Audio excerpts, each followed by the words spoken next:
Aujourd'hui, c'est une journée, là, j'avais bien hâte, on va te le dire. Là. Déjà, on commence avec le golf. Ça fait longtemps que j'ai pas joué. Avec Mike, on s'en va chez Bell. Pas pire journée, tu sais. Puis Mike a l'air d'un bon joueur. Je pense que je vais récupérer une coupe de trucs de lui. Ça fait longtemps que j'ai pas joué. On va filer un plan de vol, peut-être atterrir dans le fairway tantôt. Ça va être plus vite, on n'a pas le temps de prendre l'auto pour retourner. Non, on est pressé aujourd'hui. Ouais. Fait que, voilà. Mike nous arrangeait ça. Ben, un hélicoptère, pour moi, ça représente... C'est sûr que ça représente une forme d'opulence, de luxe. Mais ça représente aussi une forme de liberté.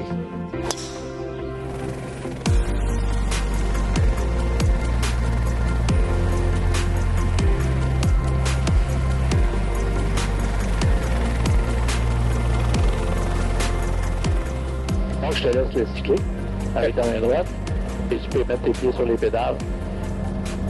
On va voir si on s'en va. Enligne-toi. Parfait. Quand t'es petit gars, un hélicoptère, c'est comme l'affaire que tu vas avoir, tu sais.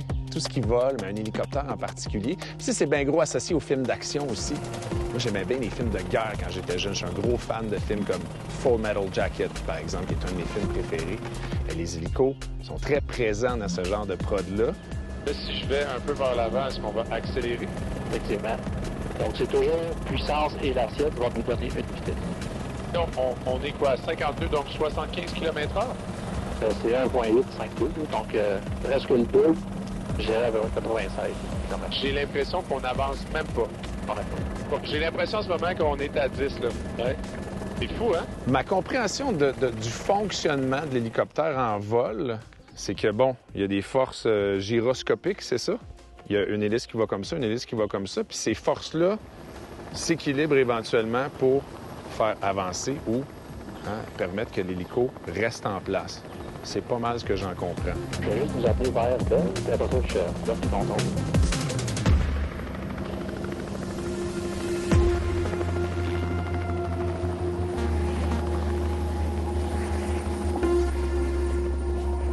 Hey Mike, merci pour la game de golf. Plaisir. On était proches. Ouais, c'était tête. Comment tu t'es retrouvé ici chez Bell? J'ai fait un bac en génie mécanique à Polytechnique. Quand j'ai gradué, je suis rentré chez Bell, ça fait 17 ans maintenant. Puis je me suis promené, j'ai habité 3 ans aux États-Unis, j'ai travaillé pour 5 unités d'affaires de la maison mère Textron. On a vraiment une grosse compagnie, un gros conglomérat. Puis ça ouvre plein de portes. Fait que les gens qui rentrent ici chez Bell peuvent se promener à travers la business. Puis j'ai l'impression qu'ici, à l'intérieur même, chez Bell, tu peux, si tu veux justement découvrir d'autres secteurs, si tu veux avancer dans ton craft, comme on dit, là, il y a la possibilité de le faire. Ah, vraiment, on a toutes les disciplines ici. On a une grosse équipe d'ingénieurs, environ 350 ingénieurs. On a un département des achats où on achète toutes les pièces. On a la production, les lignes finales, la particularisation des appareils, la peinture. Donc oui, on l'encourage à l'interne de Bell de bouger puis d'essayer des nouvelles fonctions. Dominique, tu es ingénieur ici chez Bell et tu t'occupes de gérer le poids des hélicoptères. Explique-moi exactement c'est quoi ton travail. Moi, je suis ingénieur point centrage. Donc, tous les hélicoptères qu'on fait ici, je calcule le poids de l'hélicoptère et le centre de gravité pour tout ce qu'on fait commercial à Bell Hélicoptère. Donc, je comprends que c'est un peu une des parties les plus importantes de la conception d'un hélicoptère.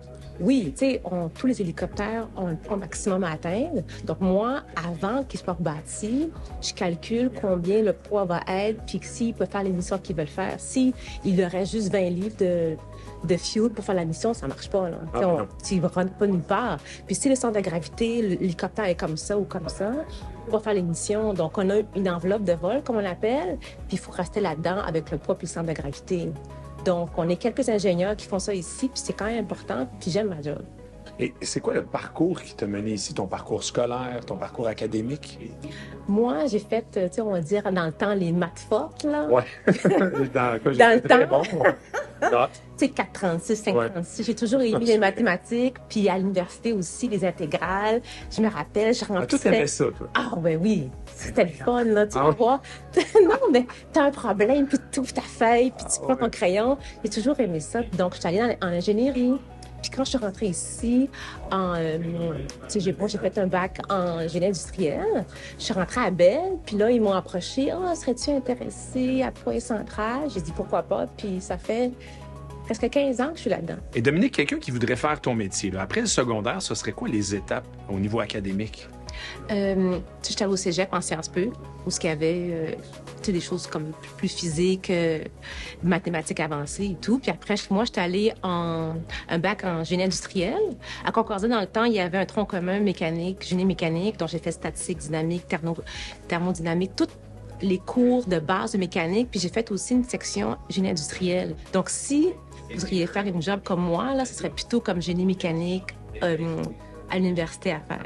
Mike, autre chose qu'on sait peut-être moins à propos de Bell, c'est que vous fabriquez des avions militaires, des hélicoptères militaires, et vous êtes aussi dans le développement de technologies drones. Ici, on fait vraiment que des appareils commerciaux, mais on supporte l'armée canadienne. OK. Donc, l'Air Force avec la flotte de Griffon, ils ont tous été fabriqués ici.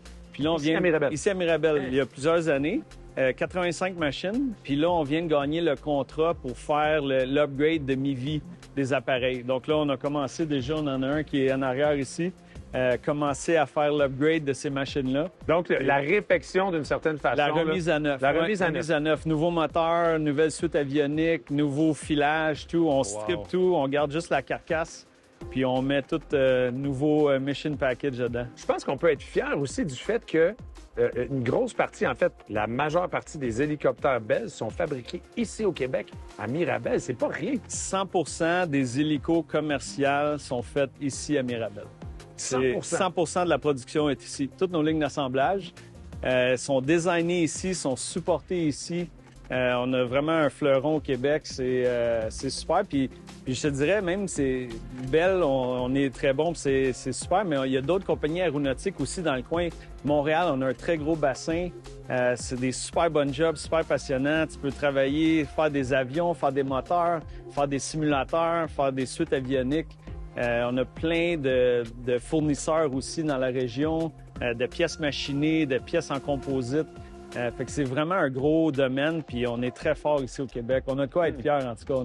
On est dans les leaders mondiaux en termes d'aéronautique. Mike, merci pour cette journée mémorable. Je vais m'en souvenir très longtemps de mon expérience ici avec toi chez Bell. Journée extraordinaire. Merci beaucoup. Plaisir.